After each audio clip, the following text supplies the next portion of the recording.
नमस्कार दोस्तों। पत्थरों का बुलंद हो जाना आईनों को मलाल देता है। टूट जाता है हर नियम पल में जब कमीशन दलाल देता है। मेरे हक का सवाल आता है जब वो मुकद्दर पर टाल देता है। हिंदुस्तान में और क्या हो रहा है? यही तो हो रहा है।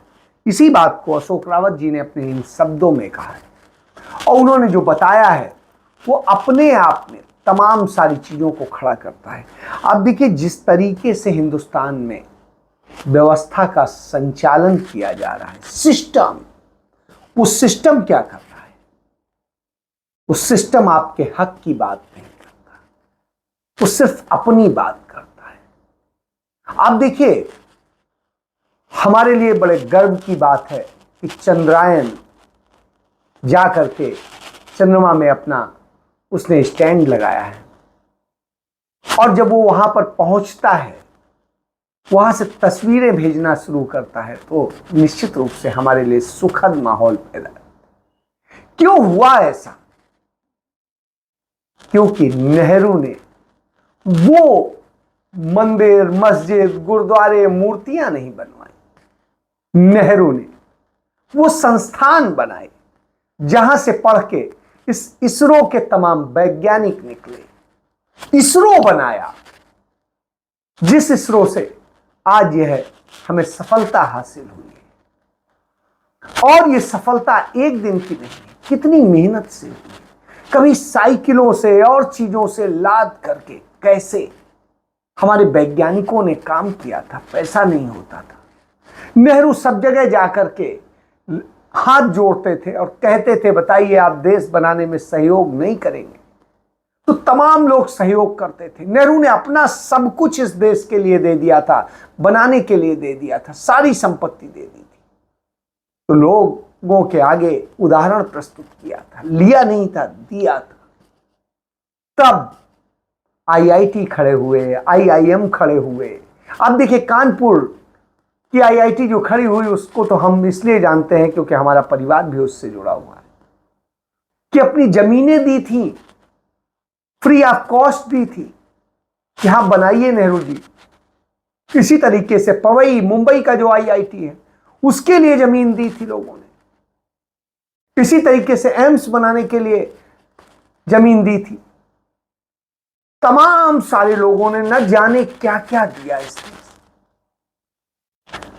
और जब उन्होंने दिया तब यह देश बना, सबने मिलकर बनाया। नेहरू का विजन था और इस देश के लोगों की समर्पण का भाव था, क्योंकि देश बनाना था, सांप्रदायिक माहौल नहीं बनाना था, उसे खत्म करना था।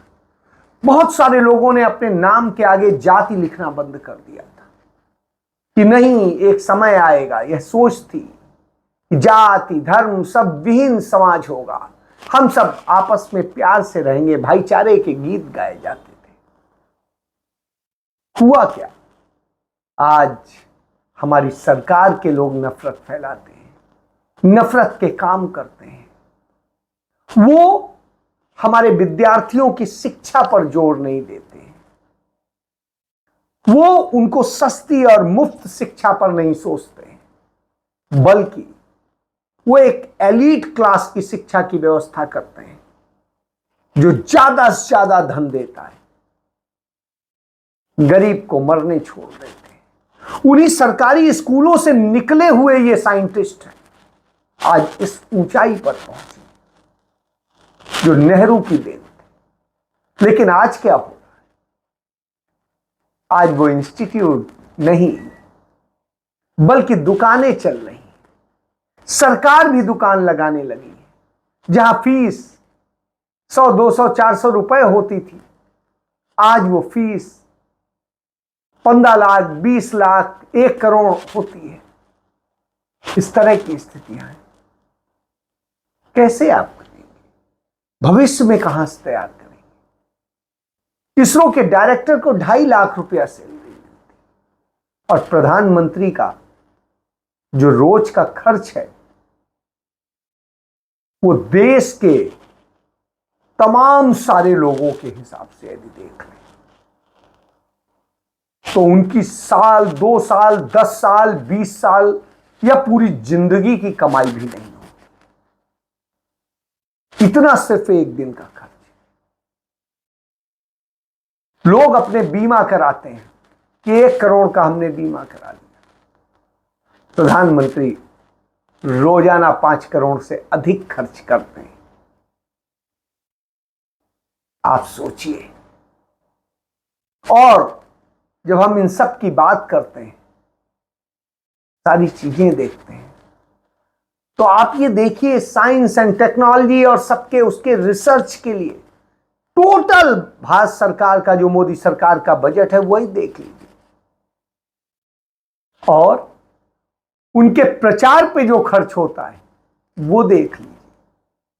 प्रचार में ज्यादा खर्च हो रहा है और उनका साल भर का बजट नहीं है, लेकिन फिर भी वो कर रहे हैं, क्योंकि उनके मन में इस देश के लिए कुछ कर गुजरने की तमन्ना है। यह होती।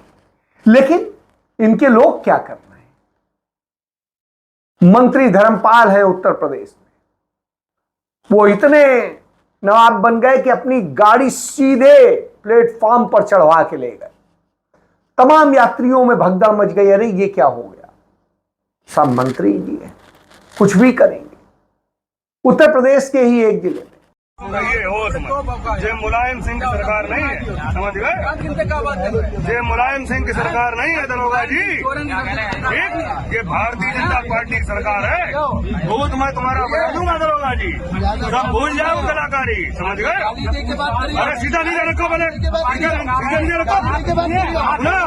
तुम क्या करें? खनन माफिया, उन्होंने थानेदार को घेर लिया और कहा ऐसा है,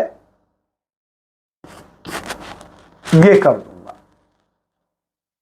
और ऐसे धमकाया कि थानेदार वापस जाओ, नहीं तो हम कुछ भी कर सकते हैं। और उसने कहा कि भूल जाइए, ये मुलायम सिंह का शासन नहीं है, ये भाजपा की सरकार है, डबल इंजन वाली सरकार, मोदी योगी की सरकार।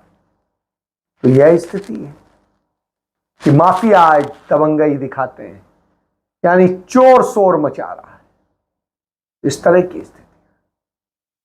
तो यह सिखाया जा रहा है, यह सिखाया जा रहा है कि हिंदू मुस्लिम लड़ो और न जाने क्या क्या करो। एक छात्र नेता ने क्या कहा?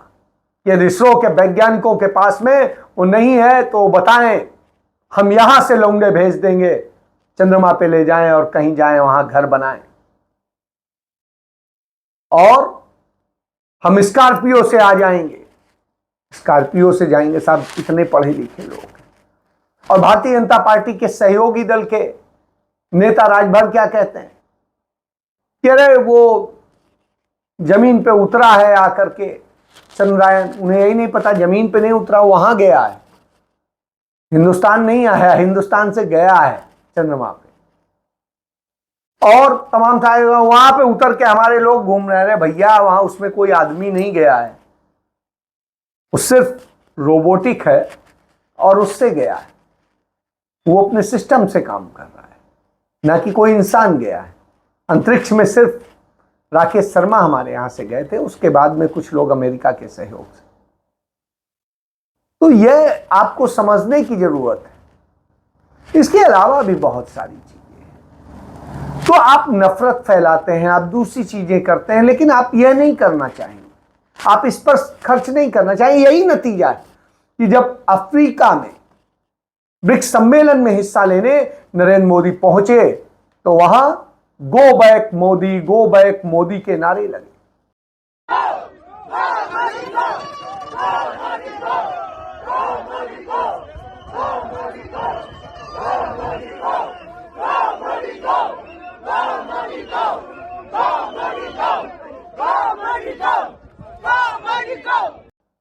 और इस तरह की स्थिति हो गई कि बच के कैसे किया जाए, और वहां पहुंच के अपनी बेइज्जती कराने का खुद बहुत कुछ किया गया।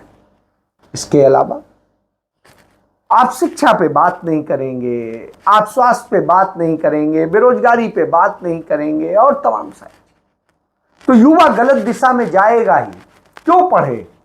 पढ़ के वो कहता है होता क्या है, तो हम यही गुंडई करेंगे, हम ये करेंगे, तो गुंडई का शासन स्थापित हो रहा है, दंगाई आ रहे हैं और इस तरह। और जो पुलिस अफसरान या जो भी अफसर सही ईमानदारी से कार्रवाई करते हैं उन्हें हटा दिया जाता है। गुड़गांव की पुलिस कमिश्नर को हटा दिया गया इसलिए क्योंकि उन्होंने अतिवादी, उन्होंने हिंदू नहीं देखे थे, अपराधी देखे थे, मुस्लिम नहीं देखे थे, अपराधी देखे थे, सब पे कार्रवाई की। लेकिन कथित हिंदूवादियों को उन्होंने अरेस्ट करवा दिया, तो साहब इसलिए उन्हें हटा दिया गया। ईमानदारी से काम कर रही थी, ईमानदार बर्दाश्त नहीं है। एक डीसी को हटा दिया गया, क्यों? क्योंकि वो ईमानदारी से काम कर रहा था। तो ये स्थिति, इस सरकार क्या करना चाहिए? सर यही वजह है कि राहुल गांधी कहते हैं सबको यदि हक पाना है तो शिक्षा पर ध्यान देना होगा, और शिक्षा पर ध्यान नहीं देंगे तो आप अपने आप को खत्म कर लेंगे। कांग्रेस पार्टी सबकी पार्टी, और अगर रोजगार की जरूरत है और किसानों को रक्षा की जरूरत है तो सबसे बड़ा काम शिक्षा का है। शिक्षा सिर्फ एलीट क्लास की नहीं होती, शिक्षा का हक हर युवा का हक है, हर जात का, हर धर्म का हक है। कांग्रेस पार्टी की सरकार आएगी तो हायर एजुकेशन का जो सिस्टम है उसको हम देश के कोने कोने में फैला देंगे, और लाखों करोड़ लोगों को जिस प्रकार की शिक्षा आईआईटी में और आईआईएम में मिलती है वैसी शिक्षा देने की कोशिश कांग्रेस पार्टी करके दिखाई। शिक्षा बेहद जरूरी, क्योंकि जब शिक्षा नहीं होती तो यही स्थिति होती, क्योंकि सरकार सिर्फ नफरत सिखा रही है, मोदी सरकार, और ये ईडी, सीबीआई और न जाने जिसका जिस तरह से दुरुपयोग कर रही है, चिंताजनक। आज भी उसने किया। कल छत्तीसगढ़ के मुख्यमंत्री भूपेश बघेल के यहाँ छापेमारी हुई थी, उनके तमाम करीबियों के यहाँ। हम लोग ना छत्तीसगढ़ के लोग हैं, मरने से नहीं डरते, न जेल जाने से डरते। नक्सलियों ने इतना मारा है लोगों को, हमारे प्रथम पंक्ति के सारे नेता शहीद हो गए, और इन्हीं शासन काल में हुआ है। तो हम लोग मरने से भी घबराते नहीं, न लड़ने से डरते हैं। और जेल तो पहले भी भेज चुका है, विनोद वर्मा जी पहले भेज चुके हैं, अभी फिर से उसके घर में कल दिन भर बैठे रहे। मुझे भी भेज के देख चुके हैं। रमन सिंह ने भेजा था, 15 साल की सरकार 15 सीट में सिमट गई। दूसरे के भी शौक है तो देख ले। हम लोग जेल जाने से डरते नहीं हैं।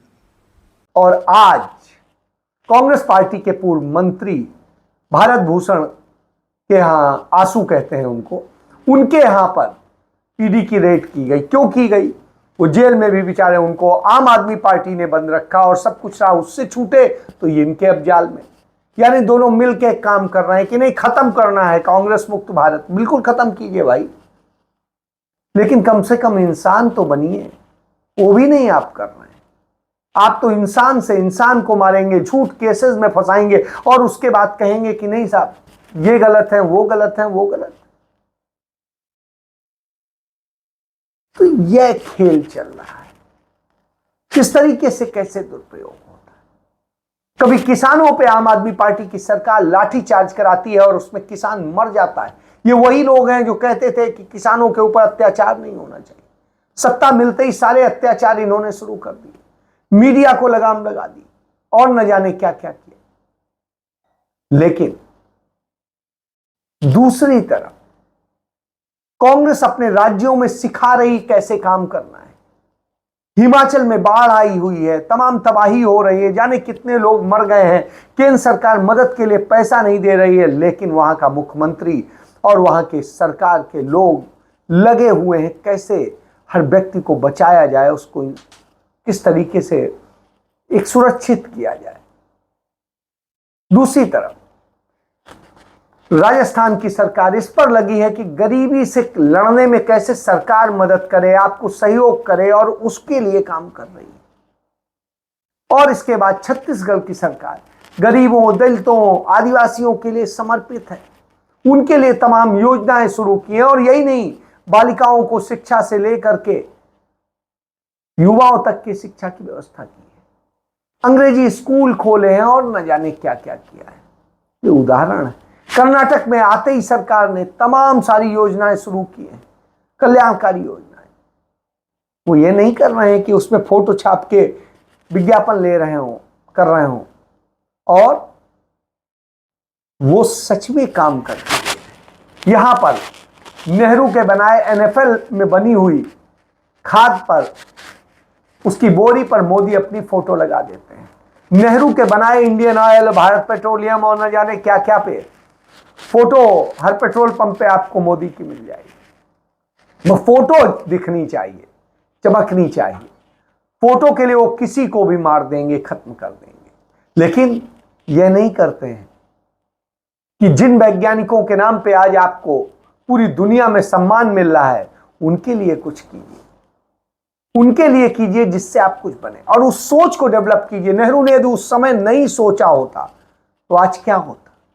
नेहरू ने सोचा, तभी आपके पास में आज इतने बड़े बड़े इंस्टीट्यूट हैं जहां से पढ़कर निकले हैं। ये जितने डायरेक्टर्स हैं इसरो के, वो उन्हीं संस्थानों से पढ़ के निकले हैं जो नेहरू ने बनाए, जिनके बूते आज देश और दुनिया में, मैं पहले ही बता चुका हूं, दुनिया के 2500 सीईओ में से 2100 सीईओ टॉप कंपनियों के हिंदुस्तान की उन्हीं संस्थाओं से, हिंदुस्तानी है, उन्हीं संस्थाओं से निकले हैं जो नेहरू ने बनाए, इंदिरा ने बनाए।